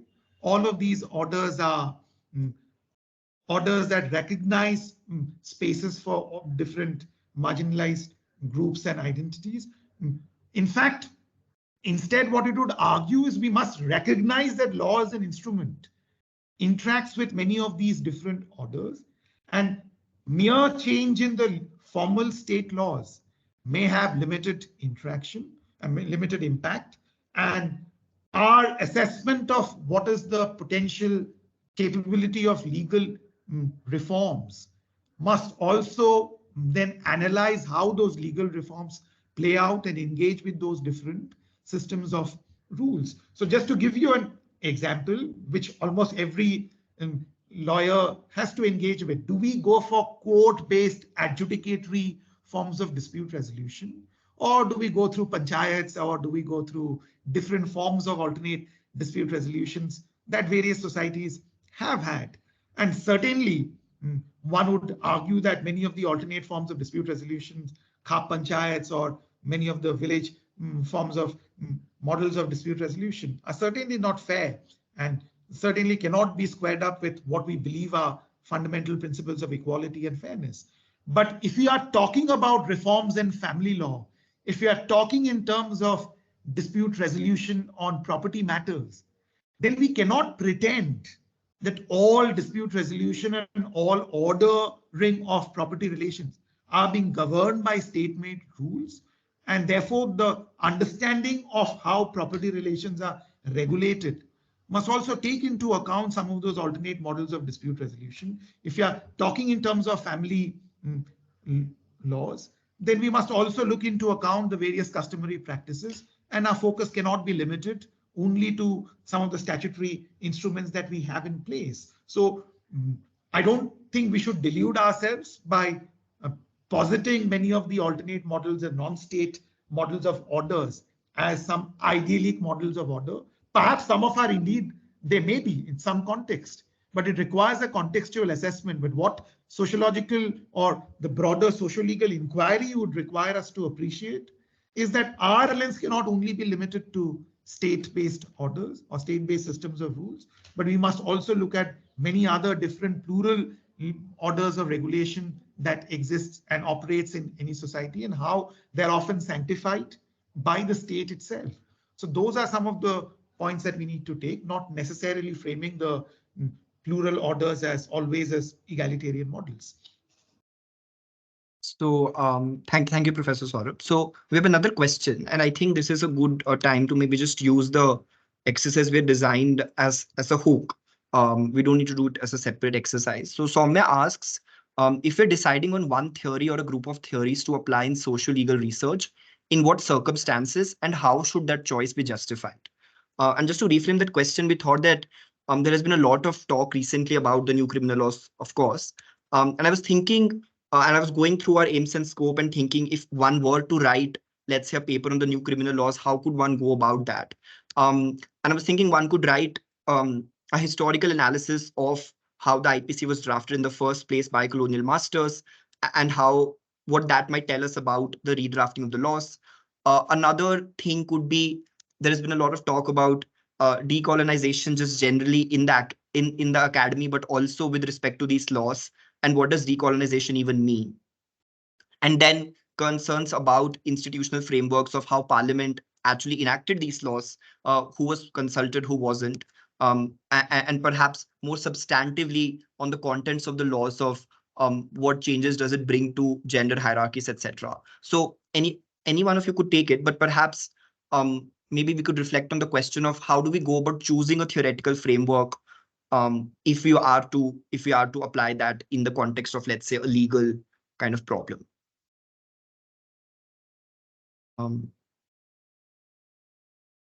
Professor Sushmita, would you like to take that, or Professor Saurabh, you can also take that as well. You're muted. Thought I can take it, but I thought as in you asking the students to sort of raise hands. Okay. So I'll just sort of go ahead. So before even theoretical framework, I think this is also something I say again and again to all kinds of students, whether they're undergraduate or PhD, is that it's not the first step of your work. It's not the first step of your inquiry. It's probably the fourth or the fifth step of your inquiry. Right? The first step of inquiry of your question should be, what is your question, right? So if you're about this, if you want to write something about the new criminal law, then okay, so Manar has made our job simpler. He's sort of delineated 4 questions, right? So we can look at it from a legal historical perspective.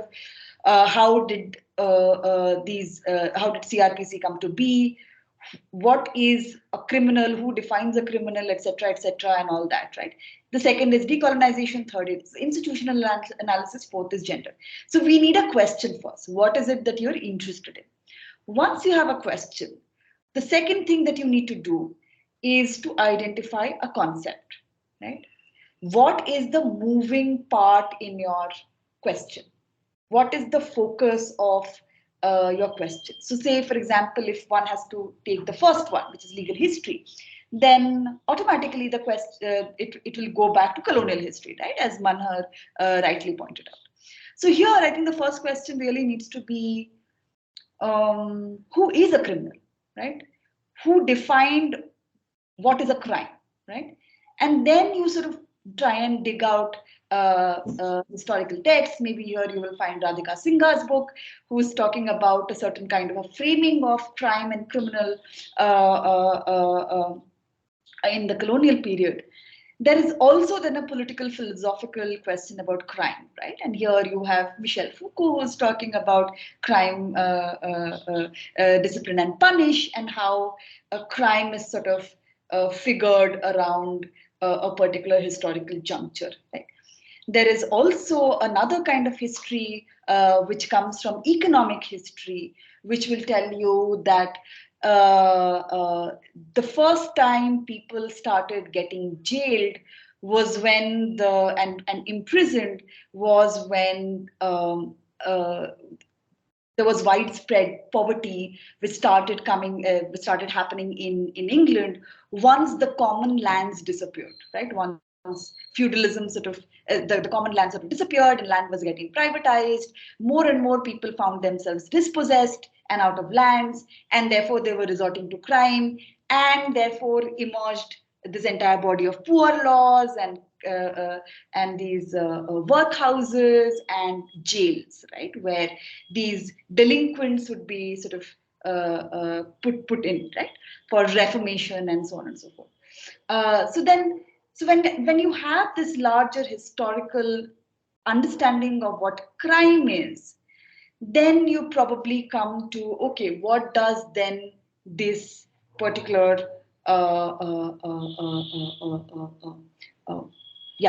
criminal law do, right? So I have this understanding of crime in place, and then I see, okay, this is exactly what's happening. And then do I ask myself, which theoretical perspective do I want to take up? Which is the most applicable? Should I take the economic lens? Should I take the lens of state power? Should I take the lens of colonial state? How do I sort of pitch what fits best? So I think the theoretical framework question comes much later.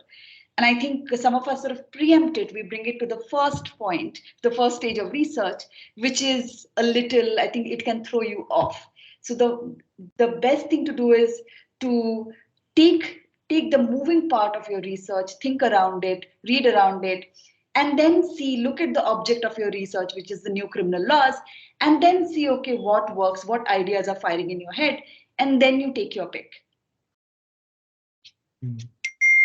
That's helpful, especially because I think one of the issues one of the reasons we have to decline many manuscripts we receive is that they use a particular theoretical framework, but they don't necessarily explain why they're using it or what is the question they're trying to address. So sometimes it just seems like a random framework being used to look at something. There's another question on the Q&A box, and perhaps Professor Saurabh could take this.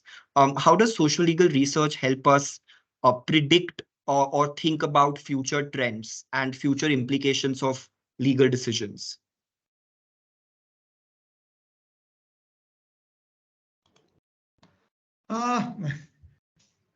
That is quite an interesting question of prediction of legal decisions. In fact, some might say that the traditional doctrinal model is premised around the exercise that through application of legal rules to a facts of a case, we should be able to predict the decision, and that certainty and predictability of law is guaranteed by what we call the legal method, by application of statutory rules through rules of interpretation, by synthesizing case law. We should be able to predict that if these are so and so case, these are the facts of a case, so and so should be the answer. And I'm not so sure whether social legal research as a broader intellectual project would necessarily see prediction of a decision of a case as its primary or even one of the core goals at all.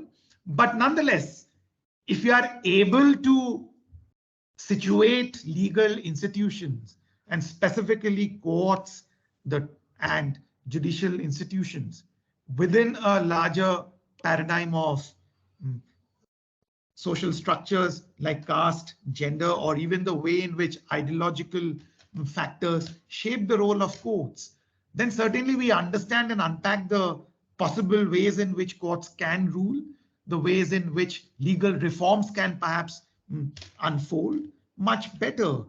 If future is woven with the past, and if sociological research, if our interdisciplinarity allows us to situate and understand different influences on legal processes much better, then we should be able to also understand and anticipate what are the different trends that we might see unfolding in the coming years. But I would be a little skeptical of seeing prediction of future as a primary intellectual goal within the social legal research as a field, if I may describe it as a field, despite with internal differences within it.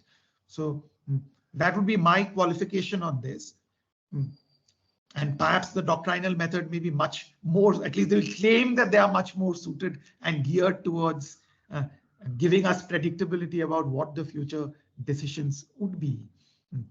Although our whole discussion today has been in critiquing that model itself. Thank you.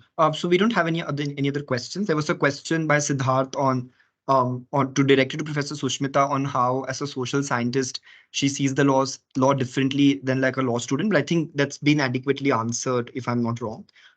So Professor Saurabh, in case you had to say something about the designing a research proposal, and maybe we can just end with that. If you had something to say about the topic of new criminal laws and how one could go about looking at it.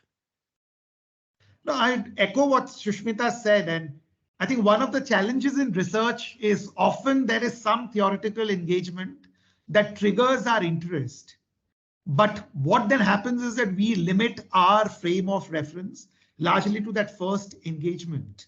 And it's very critical for us to think about what are the different approaches that can be taken, and that can happen only through a wider reading on a specific theme.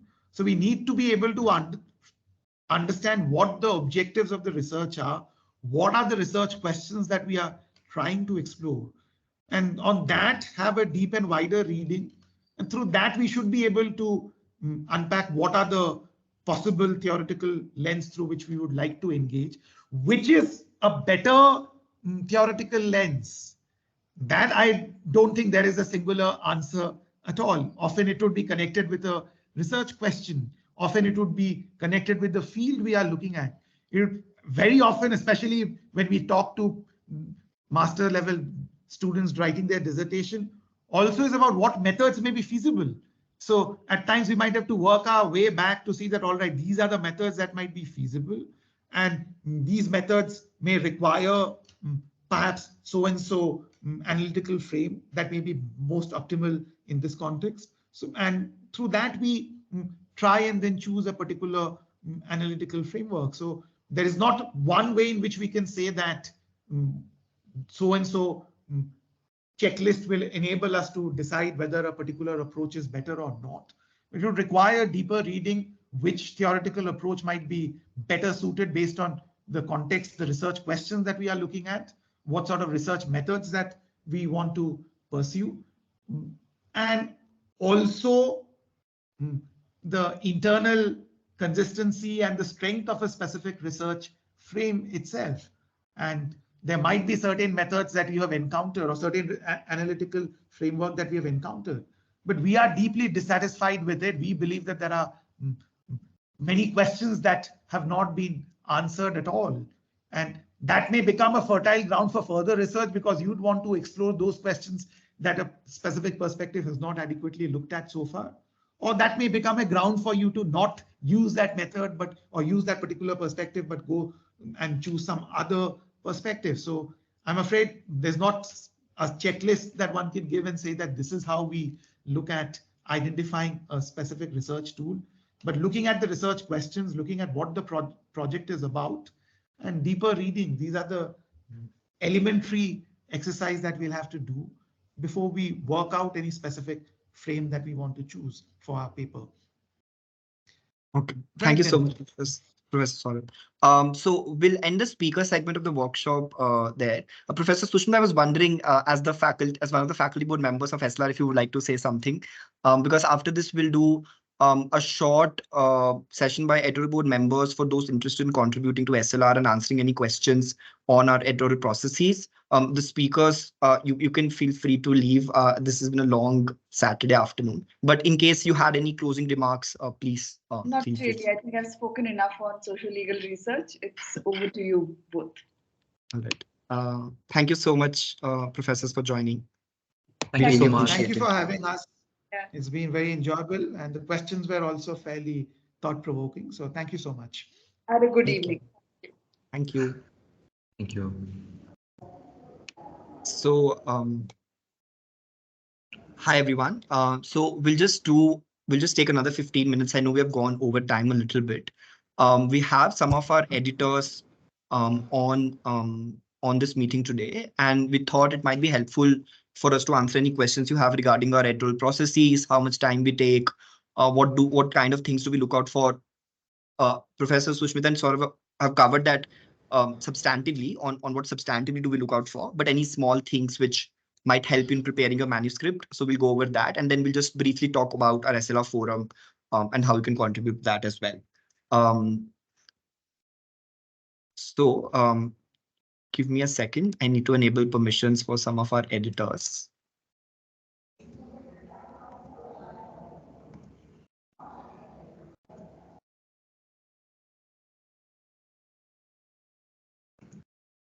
Bharat, till that time you can go ahead, I think. I'll just switch the slide. Yeah. So I think we just want to give a broad overview of what an editorial process looks like on the internal side so that you can also think about it accordingly. So we have a first round. When we receive a manuscript which is fresh, we do a first round. We first do a desk check where we look at whether the article actually falls in our mandate, and that's one broad reason for doing this workshop as well. So you understand what a mandate is, what we look for, what a good social legal article is. So at the first level, we look for, on the first round, we look for alignment of the journal's aims and scope. novelty, whether it's adding something fresh to the discourse, structure, whether headings are all right, whether it reads well, whether it flows well, and language, whether there are grammatical errors, whether the language is presented in a good manner and it adds to the argument.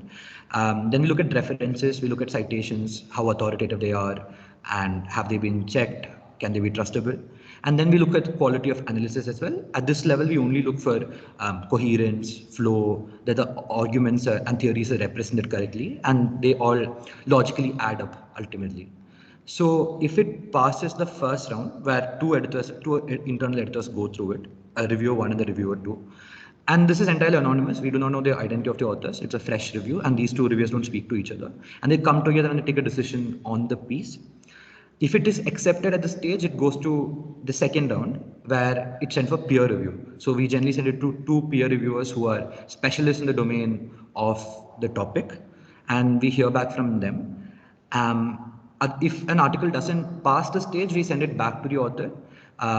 If some changes can be made and then the article can be sent to us again. So we do encourage that as well. Otherwise, it's a reject generally. And if it passes peer review, then we give time to the authors to incorporate peer reviewers' comments, which are often much more substantive because they're specialists in the domain, they're subject matter experts.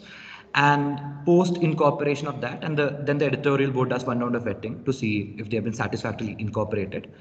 Then we move on to the finalization and publication stage, where we look at copy editing, there's typesetting, we format it accordingly, and we do one final proofreading of the piece, broadly speaking.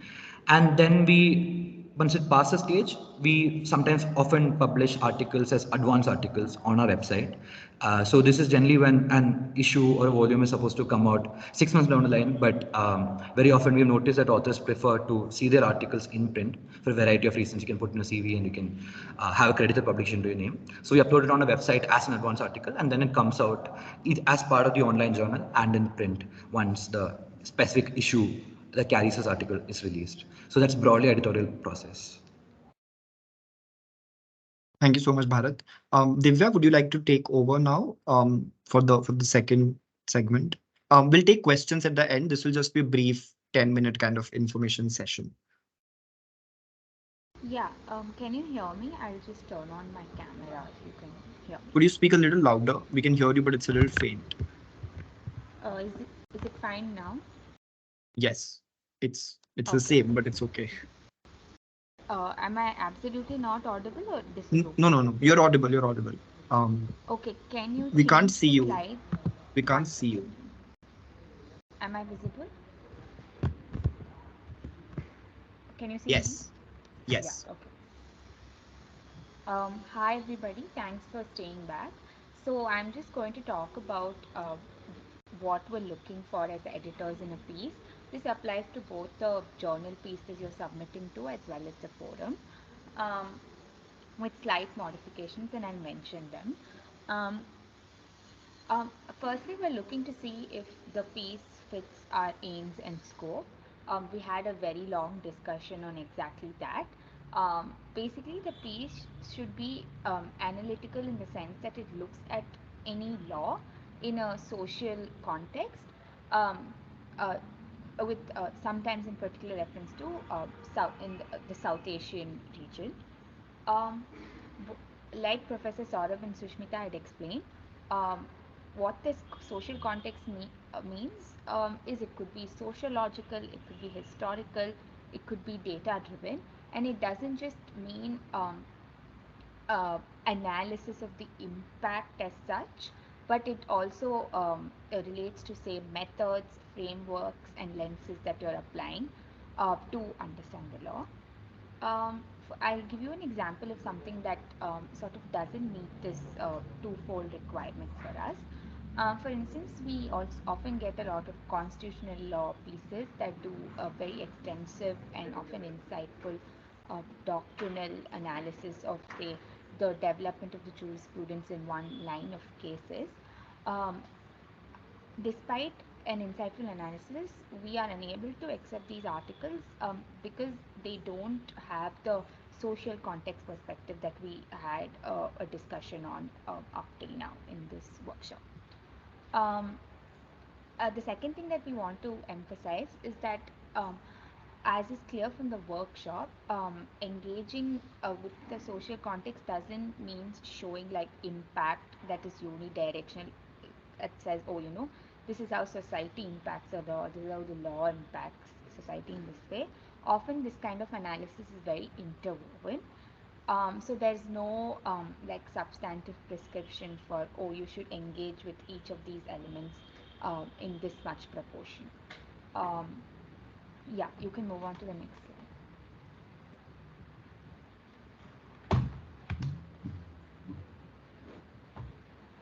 slide. This is a very important thing that we look out for is the structural component of the paper. So first, and most of our comments relate to the following aspects.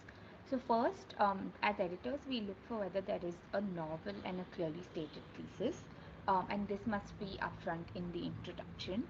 By novelty, we are looking at novelty either in terms of content or sometimes even in terms of method being employed. And a clearly stated thesis means that the paper should have a discernible argument stated in so many terms in the introduction. Often, many student submissions don't have a very well stated thesis, and this is something that we encourage authors to like actually look out for when they're submitting to us. Second, we look for whether the paper has a role. So the first requirement is absolutely essential, a novel and a clearly stated thesis. The subsequent things that I'm going to speak about, we don't reject the paper necessarily because the piece doesn't have these requirements. We kind of work with the author to ensure that they're sort of brought out in the subsequent reviews of the paper if we feel like the content is good enough for us to publish it subsequently with, say, revisions as such. So second, we look for a roadmap. So this is essentially nothing but a sort of an explanatory paragraph or two to the reader to talk about how the paper will subsequently proceed. Something that's very important is that what you state in your roadmap must actually be covered in that much detail in the subsequent parts of the paper. Often, some papers mention things that they would do in the roadmap, but they don't adequately engage with them later on. So the sections are very disproportionately sort of analyzed. So one section is say 4-5 pages, the other is probably just 1 page. Third, we are obviously going to look at whether the paper is properly referenced. Most of our comments often just come down to claims having to be cited, say facts or arguments borrowed and things like that. Claims that the author is not making, but they have borrowed from other works. Second, we're also looking at literature review on the topic. So we're looking at how much often most papers sort of build upon an existing body of literature. There's nothing that's so entirely novel that there's no reference point as such. So we're looking at the extent to which the paper has cited this existing literature, and we look at the existing literature ourselves sometimes to see if it matches up. We're not just looking for a summary of say other authors who have worked in the kind of topic that the piece deals with. We're also looking for inferences to be made from the literature review. Basically, it should have a point, and usually, often, what that point is that papers make is this something that we've noticed is they tell you that the literature review engages with these aspects of this topic, but for instance, it doesn't analyze this particular aspect that my paper is looking at, and that is the gap that this submission would like to address. So usually that could be that's a very common inference to make from literature reviews. So that's something that we look for, not just a summary of other works, but what are you drawing from that. Then fourth, we're looking to see if the arguments in the paper flow structurally. By that I mean there is obviously one central thesis to the paper, but because the paper is divided into different sections, each section deals with one particular sort of sub-argument. What we're looking for when we say if it flows structurally and logically is to see if the sections sort of make sense and in that order. So usually sometimes papers deal with a section and then just move to the next one without really telling the reader, okay, what are we supposed to draw from that section, and how is that sort of inference from that section leading us on to the analysis in the subsequent section. So we're basically looking at if the paper can make links between the different sections and how all of those sub-arguments dealt with in those sections sort of come together to add to the central argument. With regard to, since I've mentioned making inferences quite a bit, what do we mean by making inferences? So we're looking to see if, like, from whatever literature that the author has cited or from whatever laws that they're analyzing or case law that they're looking at, that whether they're basically able to make a set of substantiated observations from it. We don't, sometimes most papers just make very simplistic observations. We're not looking for that. By simplistic, I mean that they don't engage with counter arguments or say different interpretations of the same thing. So this is what we mean by, if inferences are being made. Then the fifth thing that I would be talking about is thorough engagement. I think I already covered that when we were talking about the roadmap. This just means that all sections of the paper must have substantive content. Sometimes some papers talk, like I mentioned, like they have 4-5 pages for one section and like 1 or 2 for the next. So this is something we look to avoid. Lastly, we're looking at the conclusion. So a conclusion is nothing but a summary of the arguments. So if like we're satisfied till up to the conclusion, most often than not we do kind of want to publish the paper in the future.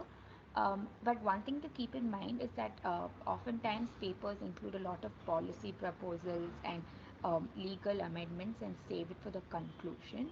And by doing that, they don't make the other points that we were talking about. That is, the argument doesn't flow structurally because of that, or that inferences aren't made, especially because these proposals are dealt with only in the final section, and often there isn't any adequate engagement with it.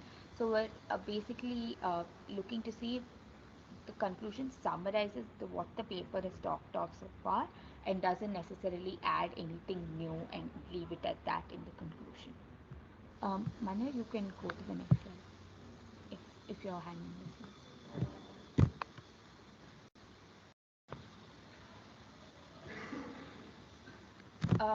So in the last slide, we were talking more about the structural components of a paper. This is just something that in this slide we'll talk about things that sort of are more basic to the content of the paper rather than just its form and style. Many papers often do a comparative analysis of the law. So they take different jurisdictions and sort of present an argument out of that. We often find that rationale isn't provided for why those jurisdictions are picked, so that's something we look out for. This is especially concerned to flag when, say, the author compares, say, a South Asian country with, say, a Western or that is like a European or an American context without adequate explanation for the same. Second, in terms of critiques, I guess this is common to all journals, is we appreciate more, like specific to our journal, we appreciate the socio-legal critiques as well as institutional critiques, and we refrain from, say, any like personal criticisms and things like that of institutions or individuals as such. The last point is in terms of proposals for reform and amendments to say any law or policy. I did deal with it a little bit in the conclusion. In case of proposals, we often find that most papers just provide a suggestion without testing their feasibility in the context that they're referring to. And feasibility not just in terms of workability, but like would it make sense if, say, if it's adapted from a different jurisdiction and things like that. So whenever there is a proposal for reform, this is something that we're looking out for. So that's about it. If you have any questions, you can ask us. Thank you so much, Divya. If anyone has any questions regarding the editorial process, you can ask that now. Because after this, we only have just like 2-3 minutes on the forum. Currently, we are accepting submissions for volume 20, issue 1. The deadline is the 31st of January.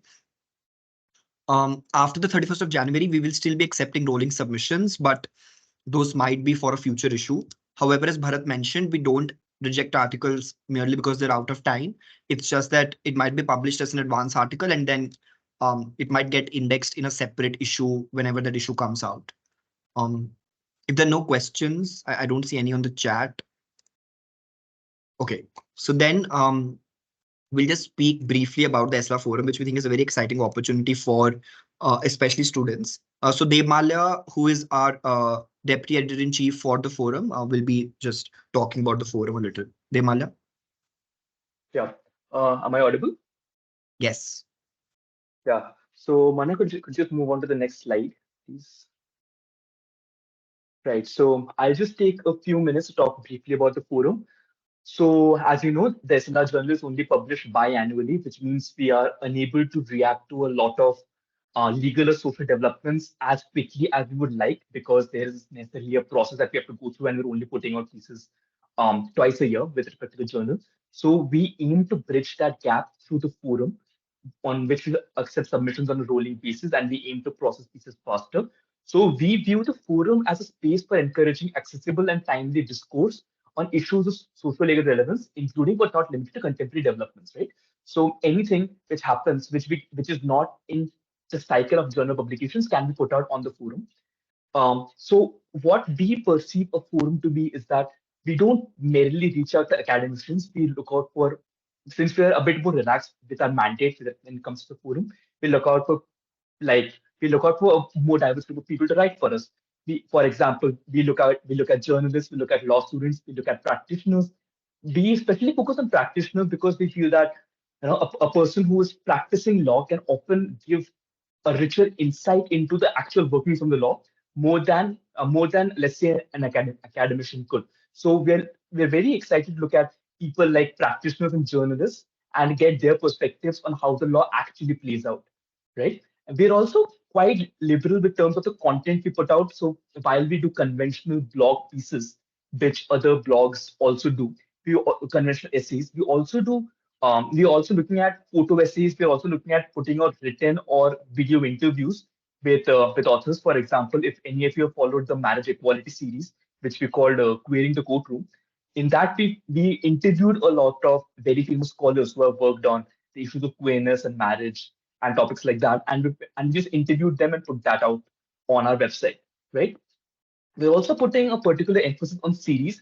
A series basically, instead of, while we also do standalone pieces, in a series, what we do is we pick up a topic which has relevance now. For example, before the Supreme Court verdict came out in Supreme, we took the marriage equality issue and we reached out to people just to contribute on that topic and provide various perspectives on that topic, so that any person who's reading the forum on a particular wants to know more about a particular issue can have a holistic perspective on that. So we are also looking to, of course, whenever we are planning out any series, we'll release a call so that we can invite pieces on that particular issue, so that we can cover diverse perspectives on a particular issue, right?